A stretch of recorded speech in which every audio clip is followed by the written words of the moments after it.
Hola, muy buenas noches, bienvenidos a esta nueva transmisión. En este tema hablaremos de la historia del derecho penal en México. Mi nombre es Josué Valdez Hernández, de la licenciatura en Seguridad Pública de la Universidad del Estado de México.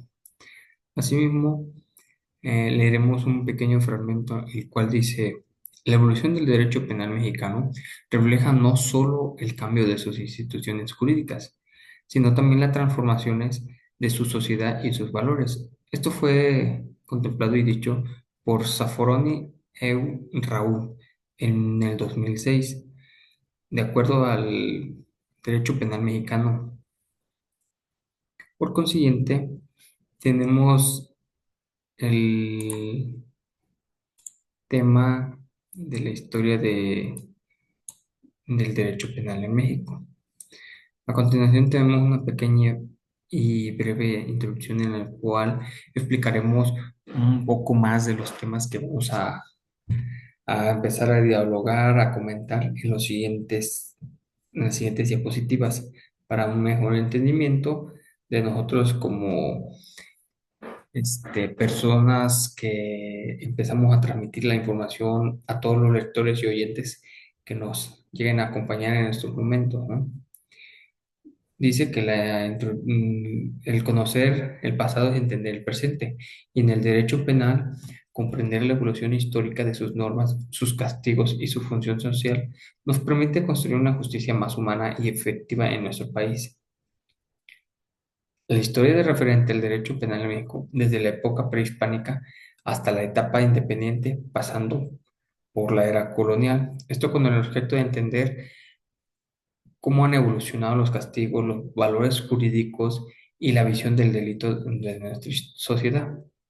Aquí estamos dando y contemplando que vamos a hablar de unas que otras épocas, ¿no? Las más básicas y las principales, de cómo fue con el trayecto, en el tiempo, en el pasado, en el paso del tiempo, cómo se fueron derogando o quitando tipos de castigos que anteriormente pues eran muy en cuestión pues prácticamente mal, ¿no? Porque no tenía que haber sido así o no, pues más que nada en ese entonces se trataba así.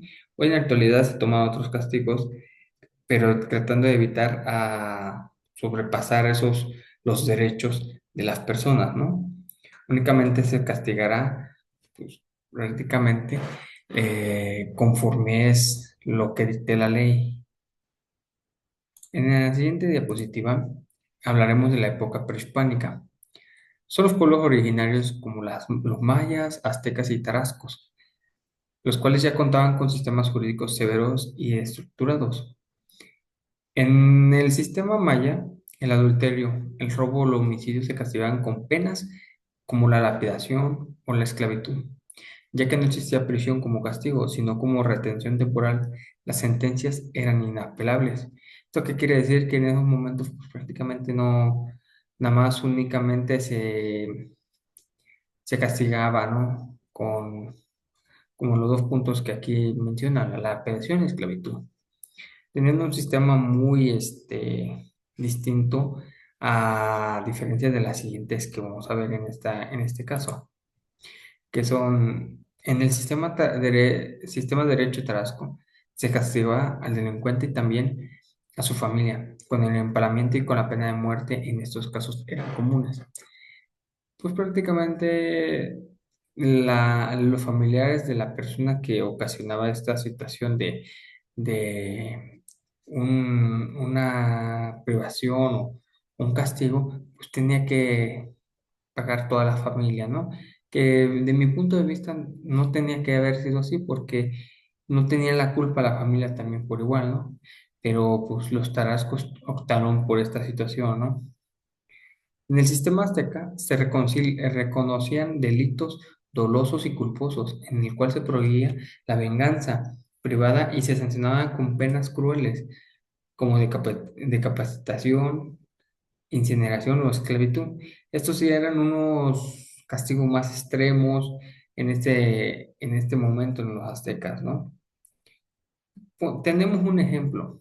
Se dice que si un azteca robaba más de 20 mazorcas de maíz, podía ser condenado a pena de muerte. En un punto de vista personal, robar 20 mazorcas, pues era mucho, ¿no? Mm, no entendían la idea de que 20 mazorcas es algo muy poco, que se podía haber castigado de otra forma, ¿no? Con trabajo forzado en cierto tiempo, una reclusión, otra forma de pago o una forma de que evitar ese tipo de cosas, ¿no? Pena de muerte sería algo muy excesivo, ¿no? Aquí hablaremos de la época colonial. En esta etapa, con la llegada de los españoles, se impulsó el derecho castellano, en la que las leyes de las Indias, el Foro Real y las siete partidas regularon la vida en la Nueva España. También tenemos que había una clara discriminación jurídica. Los castigos eran más severos, pero para los negros, mulatos y castas, mientras que para los indígenas eran más benevolentes. Muchas veces sustituidos por trabajos forzados. En ese caso, pues se los cambiaban por un trabajo en el cual estuviera más acorde a la necesidad o a lo que había cometido, evitando llegar a castigos muy excesivos, ¿no? En esta época, pues ya se trascendió, ya cambió un poquito la diferencia a la época prehispánica. Es por eso que conforme pasó el tiempo se fueron mejorando y se fueron quitando ciertas castigos que eran demasiado, ¿no? El México independiente. Tras la independencia, México continuó aplicando normas españolas hasta que se formularon los primeros códigos penales. En 1835, el Estado de Veracruz publicó el primer código penal. Se promulgó en 1875 y ha tenido sucesivas reformas: 1936, 1956, 1986 y el actual de 1999. Aquí recordemos que con el paso del tiempo también tienen que ir actualizando, derogando y nuevas leyes. En estos casos, pues desde 1835 al 1999, el Código Penal que se promulgó a principios de 1835, pues tuvo diferentes modificaciones en esa cuestión, ¿no? Las escuelas penales. Aquí tenemos las escuelas penales, las que abarcaremos únicamente tres. Escuela clásica. Becaria Carrara. Cree en el libre albedrío y define castigos proporcionales. Todos los castigos tenían que ser acorde a lo que la gente cometía, ¿no? Si cometías un robo, pues se podía pagar con trabajos o una restricción de tiempo proporcional a lo que haya cometido, ¿no? Tenemos la escuela positiva, de Lombroso Ferri. El delito es causado por factores biológicos o sociales. Aquí no existe el libre albedrío. Tenemos la escuela eléctrica. Combina ideas anteriores, busca resocializar al delincuente. En esta pues abarca las dos primeras escuelas, que es la clásica y la positiva, pero asimismo pues tiene el contexto de que pues ya que la persona cometió esos delitos o esas faltas, pues la persona se le mandaba a algún lugar para poder llegar a cambiar esa situación, ¿no? De resocializar nuevamente y buscar la manera de que no fueran penas mayores, ¿no? Un caso real es el caso de indígenas de José Inés Chávez en el siglo XIX. En el México independiente, José Inés, una indígena otomí, fue condenada por el robo de un costal de maíz, aunque su comunidad ofreció restitución. Fue azotado públicamente y enviado a trabajos forzados en un presidio. Este caso refleja la persistencia del castigo físico y la desigualdad social, incluso después de la independencia. En ese caso, pues si se dan cuenta, tenemos que pues, un saco de maíz, aunque todo delito es robo, pues se le impuso una condena en la cual no privara su vida y pues tuviera afectaciones, ¿no? En su persona. Nuestra conclusión a la que hemos llegado en este tema es que aquí en este contexto tenemos una pregunta. siendo la siguiente como referencia para el mejor entendimiento. ¿Hemos aprendido algo del pasado? Claro que sí. Conforme ha pasado el tiempo, tanto las historias, las anécdotas o la información que se nos da a conocer, pues vamos aprendiendo de las experiencias de los demás. Asimismo, las experiencias son compartidas. También explicamos lo que puede suceder y lo que no puede suceder. Hoy en día, en las leyes vigentes, se toman a consideración los temas que la gente prácticamente llega a tomar en cuenta de que algún delito que cometen se les impone una cierta sanción o castigo.